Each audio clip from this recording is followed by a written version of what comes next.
So recall from last class.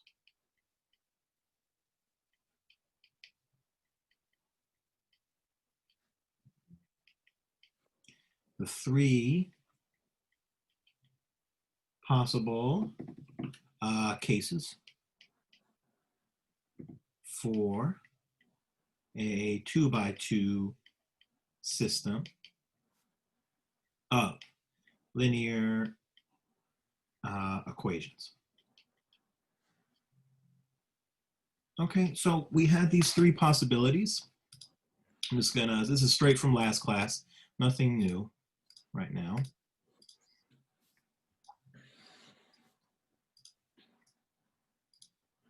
Okay, let me just get these images here. Okay, so last class we kind of just stated that the solution set for a 2x2 system comes in three flavors. These are the only three possibilities. We have this independent system that has one solution. We have this inconsistent system which has no solutions. You can see that the blue and orange lines never touch, they're parallel. There's no solution. And there's this dependent system where the lines themselves are scalar multiples of each other and they live on top of each other. So there's infinitely many solutions. There's infinitely many points that are on both of the lines. So we only solved this type last class. We solved independent systems. But I want to just kind of explore what happens when we try to solve an inconsistent and dependent system, because some weird stuff can happen. So I just want to just go through one example of inconsistent and one example of dependent. So that's what I will do right now. So let's first do inconsistent. So the heading will just be trying to solve an inconsistent system. Okay, so we're going to deal with this middle case right now.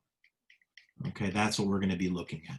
Okay, trying to solve an inconsistent system. All right, so what happens when we try to solve this guy? So it's kind of interesting. So here's the example. Okay, here's the example. Try solving. Okay, so here's the system. X plus 2y equals 9, and 2x plus 4y equals 26. And as usual, I'm going to label this top equation Roman numeral 1, lowercase Roman numeral 1, and the bottom one, lowercase Roman numeral 2. So at this point in time, you guys don't know really that this is an inconsistent system. You know, it's not obvious upon first glance. So basically you need to just try solving this like it's a, you know, just like it's any system. We can use one of our previous methods. Remember, substitution and elimination. So let's see what happens. So I'm going to pick substitution for this one. Okay, so we can use substitution. Okay, so let's just see what happens. So something kind of strange happens. So what I'll do is I'm going to solve equation 1 for x. So that's this top guy right here. Let me put this into x equals form. That'll be x is equal to 9 minus 2y, right? Solve this top guy for the x variable. Good, and now let me sub in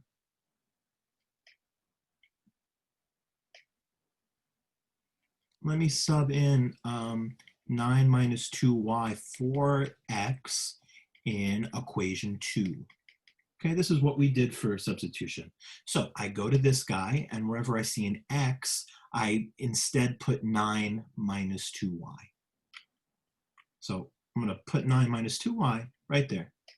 So it'll be 2 times x, but x is now 9 minus 2y. So that went here.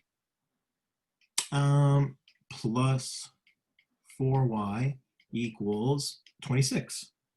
Okay, now let me distribute this 2 into the parentheses. I'll get 18 minus 4y, and then this plus 4y comes down, equals 26. And look what happens. We have this cancellation. Minus 4y plus 4y is 0.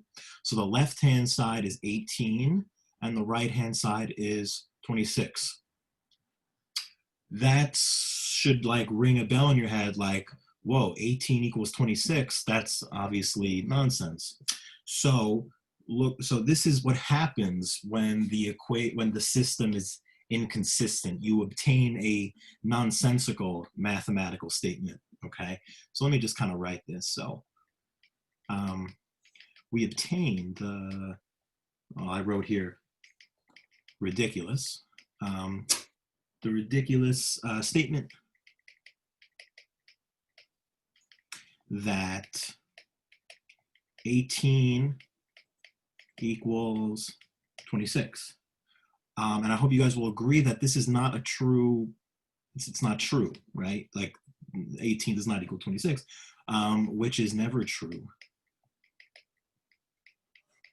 Which is never true. So this statement is never true no matter what x or y values I plug into the system. So there's never going to be a solution.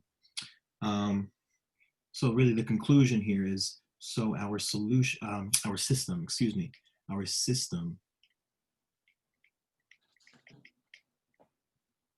has no solutions, and thus it is inconsistent.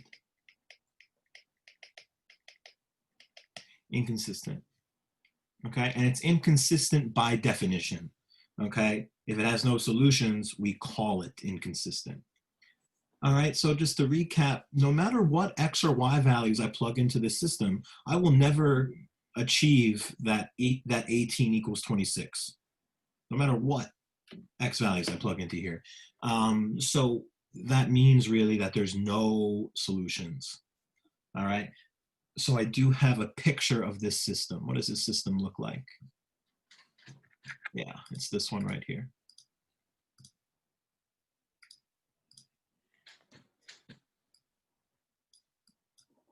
Okay, so if you put these equations 1 and 2 into y equals form, you will get these two equations. Okay, and you can see graphically that they have the same slope. They both have this slope of -1/2, and hence they're parallel, and hence they'll never cross, and hence there are no solutions. Okay, so this is the picture. So I don't know which one is which. Let me see. Be 9/2. Okay, yeah, so this is orange is equation 1, and blue is equation 2. Okay, so that's so you can see visually, there's no solutions here. They're never going to cross. All right, now let's go to the other extreme, infinitely many solutions. So what does this look like? So, oh, and by the way, if anyone has questions, please just shout them out. So next we'll do trying to solve a dependent system. Okay, so let me just scroll up to show you guys what dependent looks like again. Remember, it's just going to be really this one, it's going to be 2 lines, but they're living exactly on top of each other, so it looks like one line. So this is what a dependent system is, and there's going to be infinitely many solutions. Okay, now let's try solving one of these. So let's see what happens here. So, example, try solving this. This will be x plus 3y equals 2, and 3x plus 9y equals 6. So if I give you the system, you won't really notice upon first glance that it is dependent. Nothing screams to me really that, oh, this has infinitely many solutions. I don't know that looking at it upon first glance. So what you do is you try to solve it and you see what happens. So that's really what's going on here. You just need to try solving it and see if anything interesting happens. So I'm going to use substitution again. It's just easy. So we'll use substitution again. All right.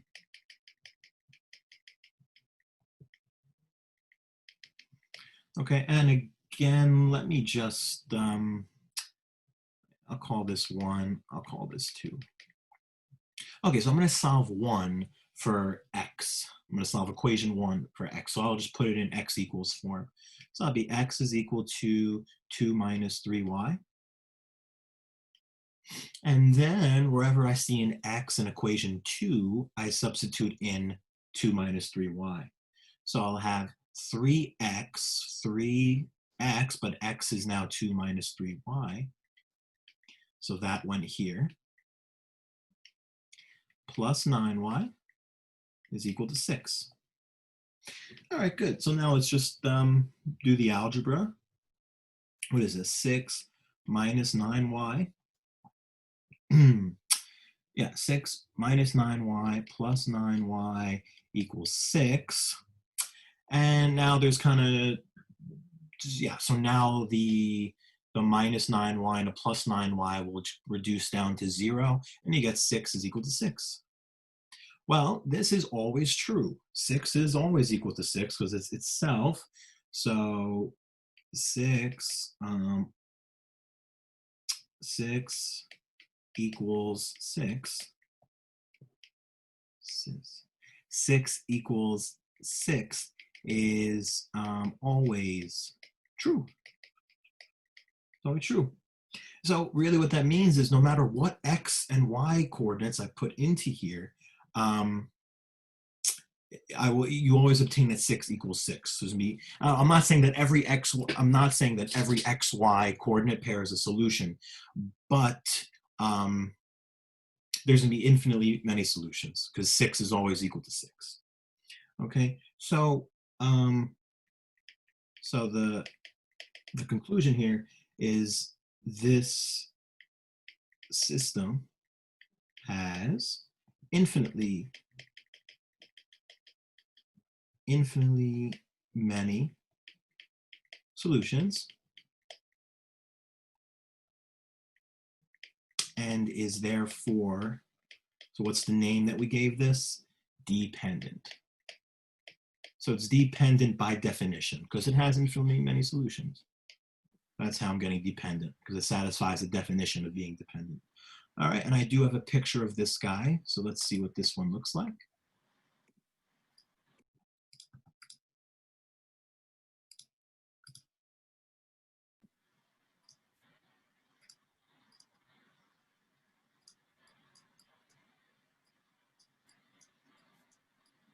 And yeah, here we go. So we have x plus 3y equals 2.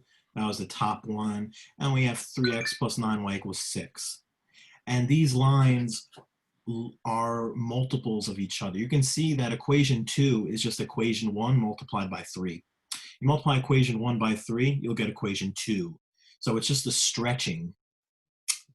Yeah, really, so they just live on top of each other. Okay, so you can see there's infinitely many points that are on both lines. Okay.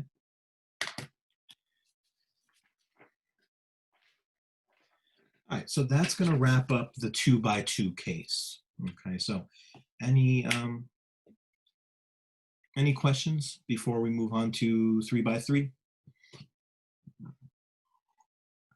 So you'll see this on homework 11. You'll have one example that's inconsistent and one example that's dependent, and just kind of run through the calculations like I did. So use the notes as a guide, as usual. Okay, so then now let's go to a more general case. Let's do 3 by 3 systems of equations. All right, so that's the next heading here. 3 by 3 systems of equations.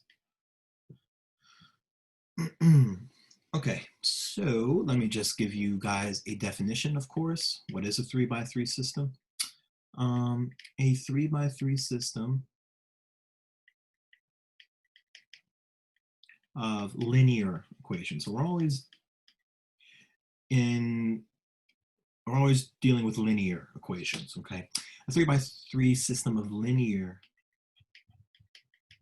equations is 3 equations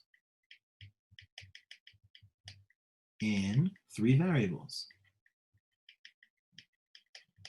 Okay, that's it. So there are 3 equations that are made up of 3 variables, x, y, and z, and we just consider them simultaneously. It's just like the 2 by 2 case, except we add an extra equation and we add an extra variable.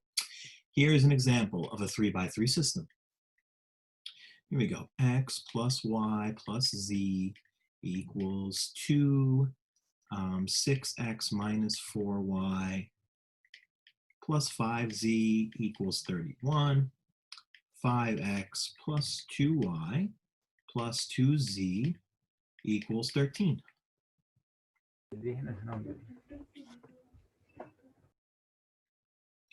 Okay, so this is a fine example of a 3 by 3 system. We have 3 equations, 1, 2, 3, and each equation is made up of 3 variables, x, y, z. So it's 3 by 3. Okay, good. So now we need to talk about like the picture. What's the geometric interpretation of this? So this is kind of cool. So so recall in the 2 by 2 case. So this is very interesting. So we're calling the 2 by 2 case. Each equation was what? It was a line. It was a line in the xy plane, right? But here the story is a little different. However, in the 3 by 3 case, each equation, meaning like one of these guys, that's one equation. Each equation is a plane, P-L-A-N-E, not like an airplane, a plane. Well, actually, airplane is spelled like this, so not like plain as in a plain flavor. Each equation is a plane in 3 dimensions.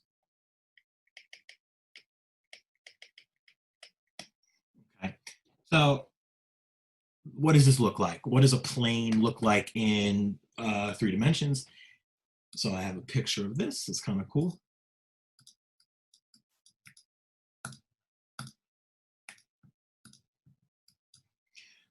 Okay, so one of these equations, so like this top one, for instance, x plus y plus z equals 2, is going to look something like this in the 3-dimensional coordinate system. Okay, so it's like, I like to think of it as like like a flat piece of paper that's just hanging out in our 3 dimensions. So if I were to make this Post-it note like infinitely long, you know, but it's still thin, like a piece of paper, this would be a plane. Okay, so that's what one of these equations looks like when you graph it in 3 dimensions. So this is something you'll look at more in depth in Calculus 3. You'll do calculus with these planes, and that's actually what these little arrows here are for. This is probably taken from a calculus text, but don't worry about that at all. But I just want to show you what this looks like in 3 dimensions. So when we solve a 3 by 3 system, we're looking at the intersection point of 3 planes, not of lines now, 3 planes. So 3 pieces of paper hanging out. We want to see where they intersect. All right, so any questions about this? So generally a plane is 2-dimensional, but a plane can also be made a 3-dimensional, right? Okay, so a plane itself is a 2-dimensional object. However, it lives inside of a 3-dimensional space. So we consider this plane to be infinitely thin, so it has no depth, but it does have but it does go on forever. So it's a two-dimensional object. Just how a line is a one-dimensional object that sits inside of a two-dimensional space. Good. Okay, so now we're going to talk about the strategy of how to solve a 3x3 system. Okay, so I'm going to write out the strategy, and then we're going to do it. Okay, so this is something I just need to write out. So here's the strategy. Here's the strategy. Okay, step one. Step one. So it basically uses the elimination method that we did last class when we eliminate some of the variables. That's really what this is, but it's just kind of souped up a little bit. So for step one, eliminate the x variable in the top equation. You know, I always call the top equation 1. So eliminate the x variable in 1. Step 2, eliminate the x variable. Excuse me, sorry, this should be equation 2 in step 1. Sorry. Step 1 is eliminate the x variable in equation 2. Excuse me. Okay? So eliminate the x variable in equation 2. That's step 1. Okay?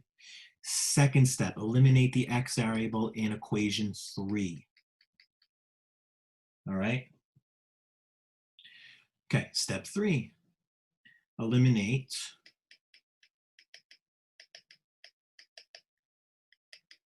the y variable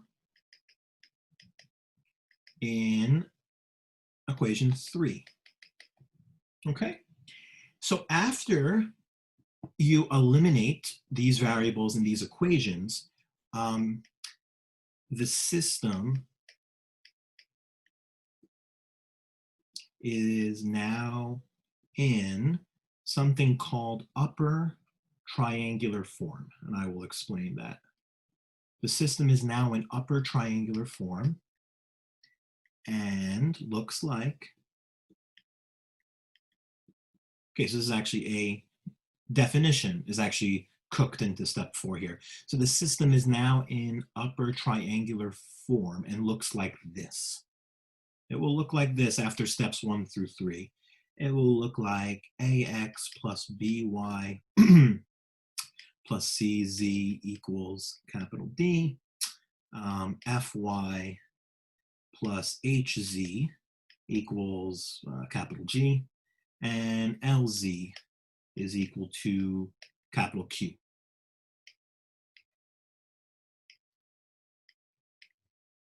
Okay, so let's just explain why it's going to look like this after steps 1, 2, and 3. So after step 1, the x variable is gone in equation 2. Oh yeah, there is no x variable in equation 2. After step 2, there'll be no x variable in equation 3. Oh yeah, in equation 3, there is no x variable. After step 3, there will be no y variable in equation 3. Well, go to equation 3, there's no y variable. So if you do steps 1, 2, and 3, your system will look like this. This is a very pleasant form. Okay, this is a very nice thing you want to get your system to because it's very easy to solve now, which I'll now explain. So you do this first. Now, step 5. Now I'm going to call these names. I'm going to call this 1, 2, 3. Now, you solve for z using equation 3. Okay, equation 3 is just one equation in one variable. You can isolate z very simply here. Good. All right, so I hope everyone sees you can get the value for z immediately from equation 3 just by dividing both sides by L. Okay, good. Step 6, you plug z into equation 2 to find y. And you plug in your z that you got from step 5. Z is now a number that we figured out. Okay, so you plug z in here and you solve for y. And step 7, plug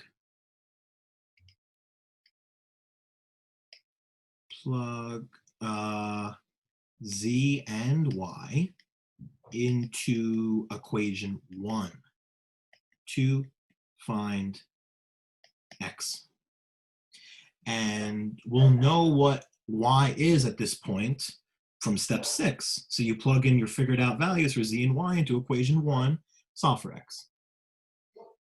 Okay, so this is the strategy in general. I know it looks maybe a little overwhelming, but it will become very clear once we do, once we run through this procedure with a concrete example.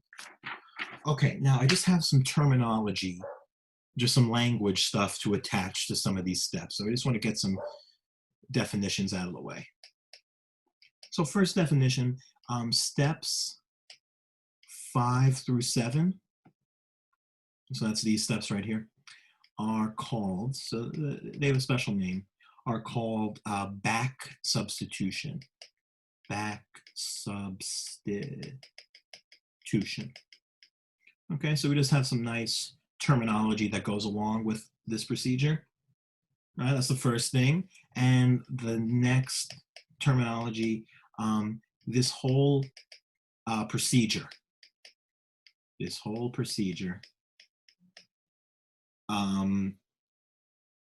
called, so it has a very nice name, Gaussian elimination. So it's named after a famous mathematician whose last name was Gauss. This whole procedure is called Gaussian elimination. All right, so just some language to attach to this procedure. If you take linear algebra, which is a math class that Purchase does offer, you will be doing this a lot. Maybe like the whole first half of the course, you'll be talking about Gaussian elimination. All right, so it's cool, some cool stuff. So, but it is important to see it now. Okay, so really the best thing to do, as I said, we just need to get our hands dirty and just work through an example. All right, so let's do that. So here is the example. I'm just doing one because it's quite lengthy, and on the homework you will do one as well. I wouldn't make you do more than that because it'll just get too time consuming. So here's the example that we're going to be displaying this procedure with. Okay, so solve. All right, here's the system. X minus 2y plus 3z equals 9. Negative x plus 3y minus z equals negative 6. And the third one, 2x minus 5y plus 5z equals 17. Okay, so solve this guy using, so the prompt is solve this guy using Gaussian elimination.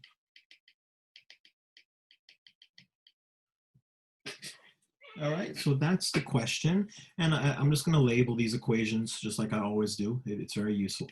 That's equation 1, that's equation 2, and the most bottom one is equation 3. So I just want to make sure I copy this down right.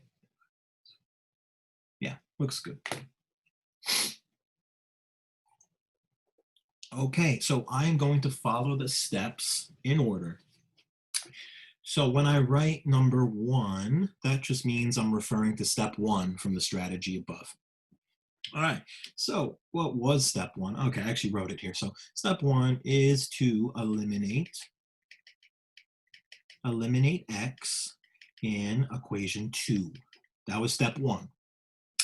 Okay, really, so this is actually very easy. So equation 1 and equation 2, look at the coefficients of x. They're negations of each other. So I can add the two equations together to get rid of x. Because if I do x plus negative x, that will give me 0x. So that's pretty simple off the bat. So firstly, we can do equation 1 plus equation 2. And what you do is the result after doing this 1 plus 2, that's your new equation 2. You substitute this in for equation 2. All right, so I'm going to write that. We can do 1 plus 2 to create a new equation 2. Okay? All right. So that's what you do. You do 1 plus 2, that goes in place. That's your new equation 2. The rest of the equations stay the same. So here we go. Let's do it. 1 plus 2 gives, okay, x plus negative x. That's 0x. That's not there. Negative 2 plus 3y. That's 1y. 3z plus negative z is 2z, positive 2z. So got y plus 2z. And 9 plus negative 6 is 3. Okay? So this is our new equation 2. So I rewrite the system. So I have a new system now. Okay, equation 1 stays the same. So I copy that down as is. X minus 2y plus 3z equals 9. And here's the difference. I put this guy in for equation 2. So that goes right here. That's y plus 2z equals 3. And equation 3 stays the same. That'll be 2x minus 5y plus 5z equals 17.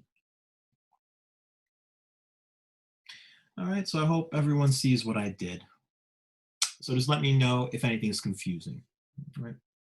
The only thing different is we have a new equation 2, which was the result of doing 1 plus 2.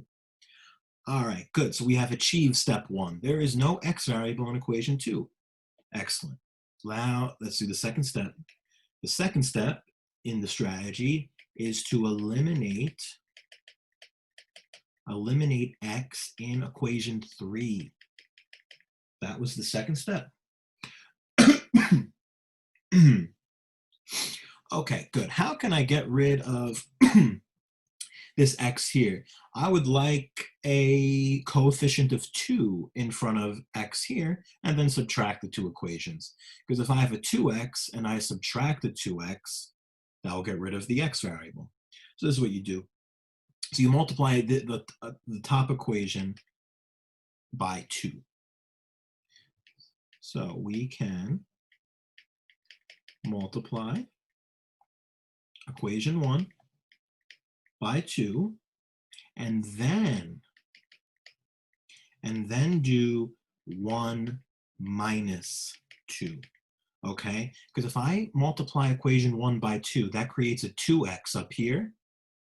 And then if I subtract, oh, that should be 1 minus 3, excuse me. Do 1 minus 3, yes. That will create a 2x in equation 1, and then if I subtract equation 3, that'll be 2x minus 2x, which is 0x, and thus getting rid of the x variable in equation 3. Okay? So first let me multiply equation 1 by 2. So that would be 2x minus 4y plus 6z equals 18. So this is 2 times equation 1 right here. And I subtract equation 3. This would be 2x minus 5y plus 5z equals 17. Okay, so this is 2 times equation 1, and this is equation 3 right here. Good, so what do you get after the subtraction? Well, 2x minus 2x is 0x, which is what we wanted. Now you do negative 4, negative is plus, so it's negative 4 plus 5y, which is positive y. Then you do negative 6 minus 5z, which is, sorry, you do 6 minus 5z, which is plus z. And then you do 18 minus 17, which is 1. And that's your new equation 3, folks. That's new equation 3. Okay, good. So here's our new system.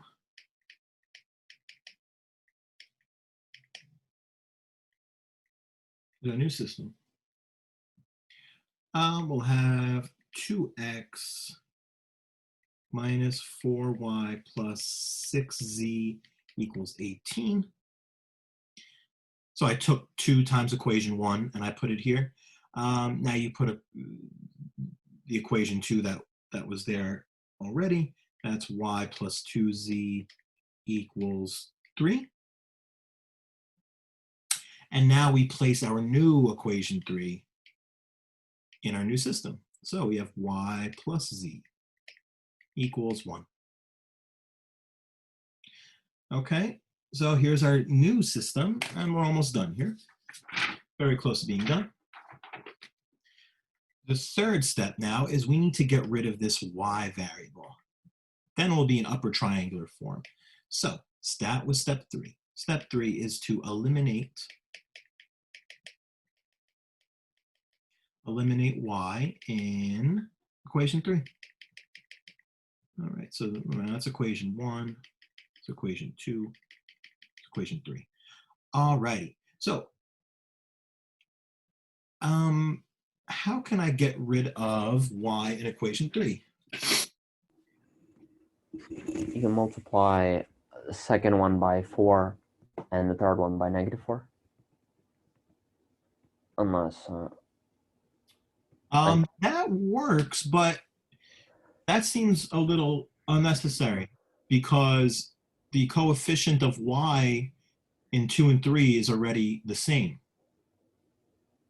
So how can I just get rid of y? So is there anything I can do with equations 2 and 3 to just immediately get rid of the y variable? Subtract them. Subtract them, yes. I'm not sure who said that, but thank you, yes. Exactly, good. So we can do 2 minus 3. Exactly, 2 minus 3. And to create a new equation 3. Okay, so in whatever number equation you're eliminating the variable in, that's where you put your new equation. Okay, that's why I put the result of 2 minus 3 in for equation 3. Okay, good. So let's do 2 minus 3. We're in the home stretch. 2 minus 3 gives, okay, good. So y minus y, 0y, which is what we wanted. 2z minus z is 1z. 3 minus 1 is 2. There you go. Z is 2. So just in general, let me just make a remark, is that there is most likely sometimes, more times than not, there'll be like a coefficient here in front of z. Okay, you'll have like LZ equals 2. It was just kind of lucky that we ended up with z isolated already. All right, so just let me just say that. Okay, good. So the step 4 is put the system in upper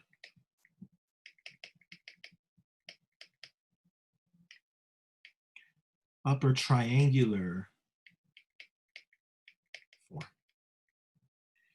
Okay, so I'm just taking our new system from here and just putting in our new equation 3.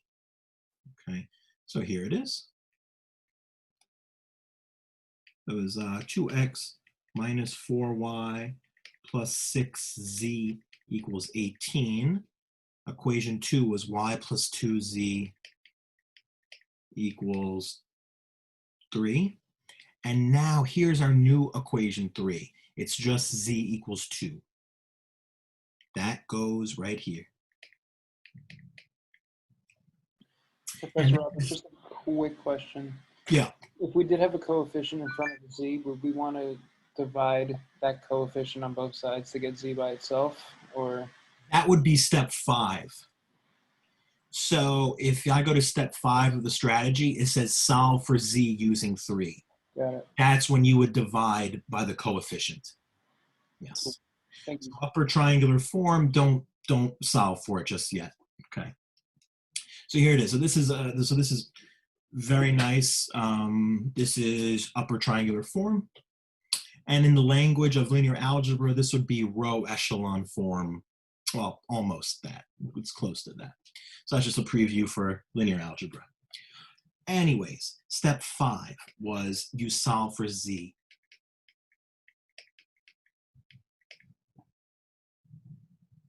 Yeah, so that's 1, that's 2, that's 3. So Luke, yeah, this is where you would isolate z, but it's already done for us.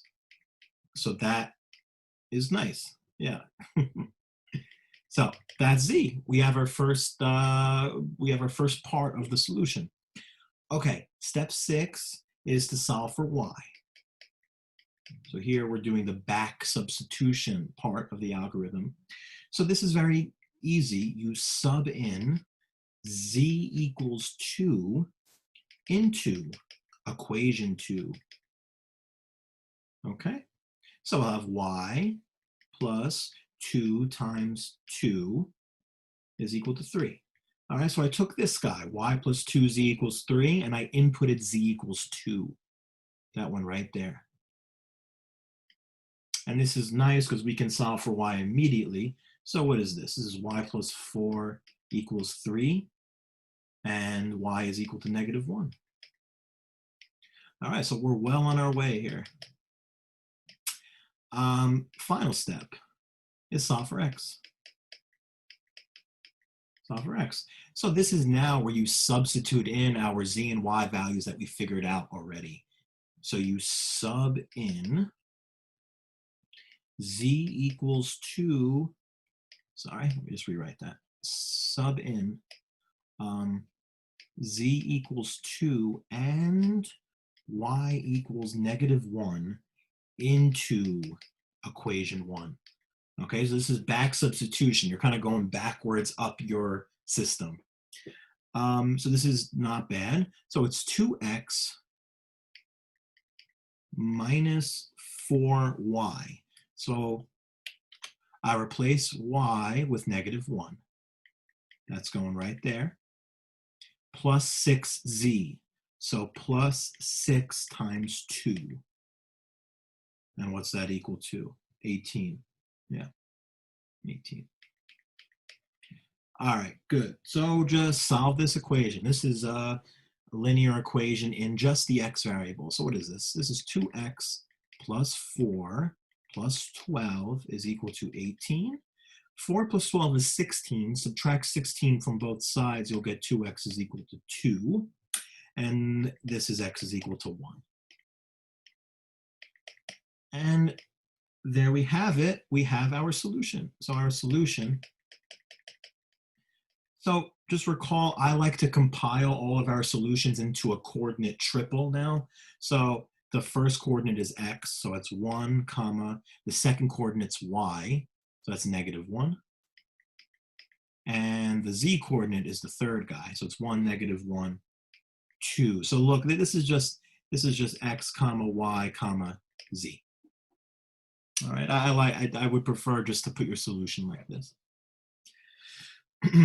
Okay, and there you have it. That's the method of Gaussian elimination. It's a little much, but you just need to take your time and just do it slowly. All right, so on the homework, just take your time with this question, okay? Quick question, super random actually. If one of like two of these equations are like the one on top of the other, what's called the Planes? dependent system? Is it the same like than doing like a 2x2? Oh, so you're saying if one of the two equations were like on top of each other? Yes. So you would have two planes. So I like to think of planes as sheets of paper. You'd have sheets of paper on top of each other. And then the third plane, there's a few possibilities for it. It could cut through the two pieces of paper on top of each other, in which case there would be infinitely many solutions. Or the other plane could be parallel to these two, in which case there would be no solution. So there'd be two possibilities on that one. Thank you. Mm-hmm. But I think the ones we will consider will just be these nice, consistent systems, which is just one unique solution. Thanks. All right, so that's that. So that, yeah, so please let me know if you have any questions. I'll move on to the last thing for tonight, which is word problems, if no one has a question.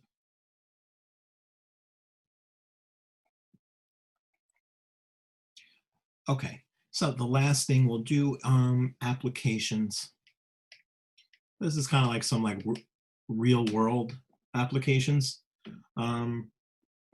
So applications.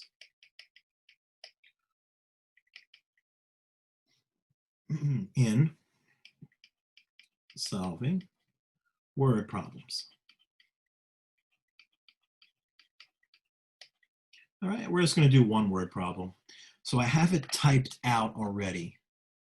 So I'm not going to spend time typing it. So here it is. Let me just copy and paste it.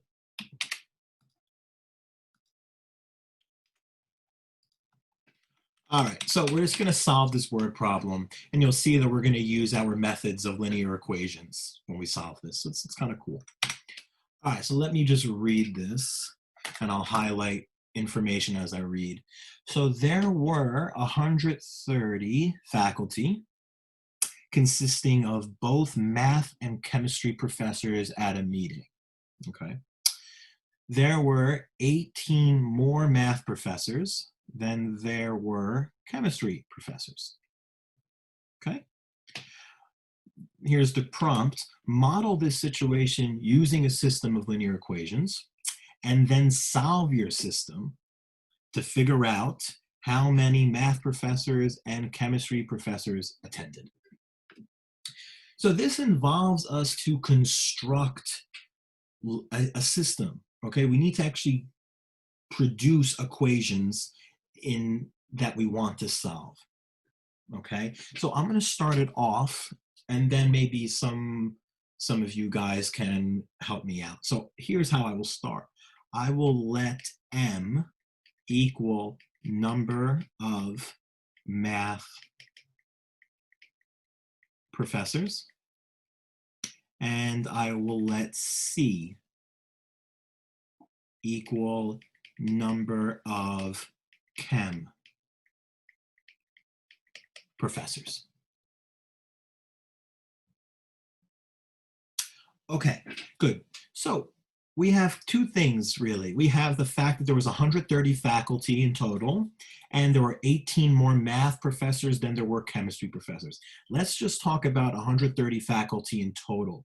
Can someone give me an equation using M and C that models the fact that there were 130 faculty there? We could do C plus 18M equals 130, somewhere around there. So we don't want to talk about the 18 more just yet. So if just M is the number of math and C is number of chem, and there's only math and chem professors there, and there's 130 of them, what do we know about? M plus C equals 130? Right, exactly. So Luke, I think you went ahead and substituted in the 18 more bit already, so which is correct, but let's just go a little bit slower. But yes, Faye, exactly. So 130 faculty translates to M plus C is 130. Absolutely. The number of math professors plus the number of chemistry professors totals 130. That's our first thing. All right, now we have this other piece of data is 18 more math guys than chemistry guys. So let me write that. So 18 more math profs than chem profs. Okay, and what's the corresponding equation for this? Maybe C plus 18 equals M. Yes, that is correct. Exactly. So if there's 18 more math professors than chem professors, that means that M, the number of math professors, is the number of chemistry professors plus 18. Yes. All right. So is everyone okay with how I got these equations? You really just have to kind of digest the language of the word problem for a little bit, and then it should be clear. So here's our system. So this is really nice. So here's our system. So our system is, it's just these two highlighted equations. That's our system that we have to solve. All right, so we have the first guy, m plus c is 30. And the second guy is c plus 18 equals m. Okay. And notice I'm swapping the order of the equation. That doesn't matter. You know, I wrote c plus 18 equals m, but here it's m is equal to c plus 18. That does not matter. Okay. 130, right? M plus C equals 130. Yes, yes, thank you. Absolutely. Perfect. And now this is very this is not that bad to do. We have a 2x2 system of linear equations. So I'm going to solve this very quickly. I'll use substitution. Okay. So use substitution.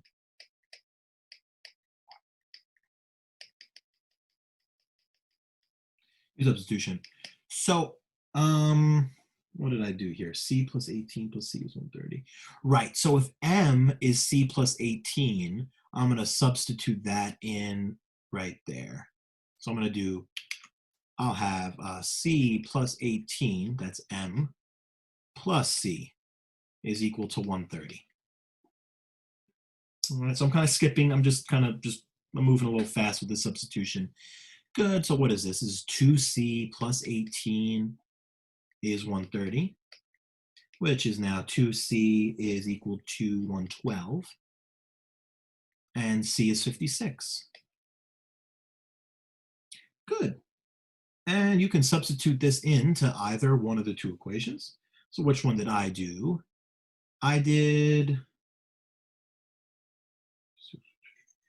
Yes, I used this one. I used the second one. So C is 56, so I do 56 plus 18 equals M. So I substitute it into equation 2. And 56 plus 18 is 74.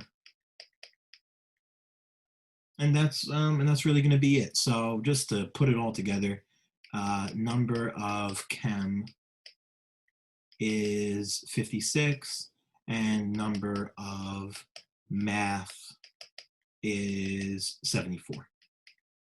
All right, so this would be like your final answer.